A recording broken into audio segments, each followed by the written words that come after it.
Bye Chitale बंधू।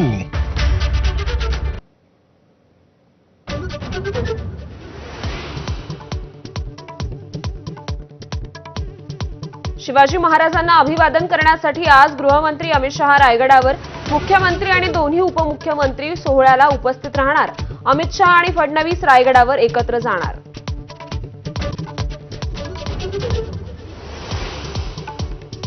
केंद्रीय गृहमंत्री अमित शहांची उपमुख्यमंत्री एकनाथ शिंदेंनी काल पुण्यात घेतली भेट। राज्यातील विविध विषयांवर चर्चा। रायगड आणि नाशिकच्या पालकमंत्री पदाचा तिढा सुटणार का याची उत्सुकता। अमित शहा संध्याकाळी घेणार मुख्यमंत्र्यांसह दोन्ही उपमुख्यमंत्र्यांची बैठक। रायगडच्या पालकमंत्री पदाबाबत तिढा सुटणार का याकडे लक्ष।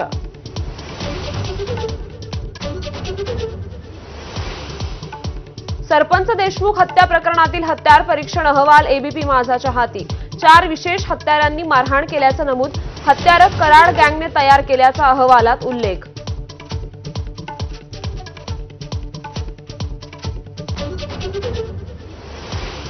मुंबईत पाणी टँकर संघटनेचा संप सुरूच। हाऊसिंग सोसायटीज, मॉल्स, हॉटेल्सला पाणी टंचाई। चंद्रकांत पाटलांशी झालेल्या बैठकीत तोडगा नाही। 48 तासात तोडगा न निघाल्यास आदित्य ठाकरेंचा सरकारला आंदोलनाचा इशारा। निवृत्त सनदी अधिकारी प्रवीण परदेशींची मुख्यमंत्र्यांच्या सचिवालयात मुख्य आर्थिक सल्लागार म्हणून नियुक्ती। परदेशी सध्या मित्रा या राज्य नियोजन संस्थेचे अध्यक्ष।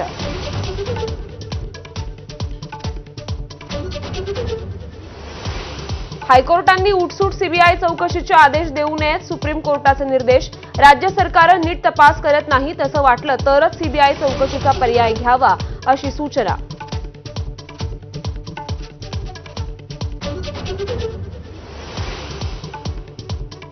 कर्जमाफीसाठी बच्चू कडूंच्या प्रहारचं राज्यभर आंदोलन। कृषी मंत्री कोकाटेंच्या भेटीला गेलेल्या बच्चू कडूंना सिन्नरमध्ये रोखलं। 18 तारखेला बैठक घेण्याचं कोकाटेंचं आश्वासन।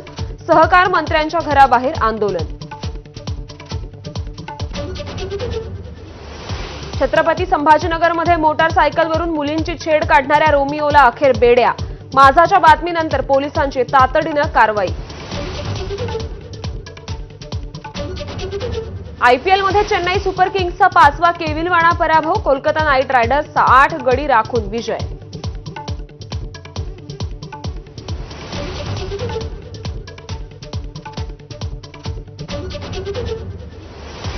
नमस्कार, मी श्रुती कुलकर्णी। आपण पाहता एबीपी माझा। बुलेटिनच्या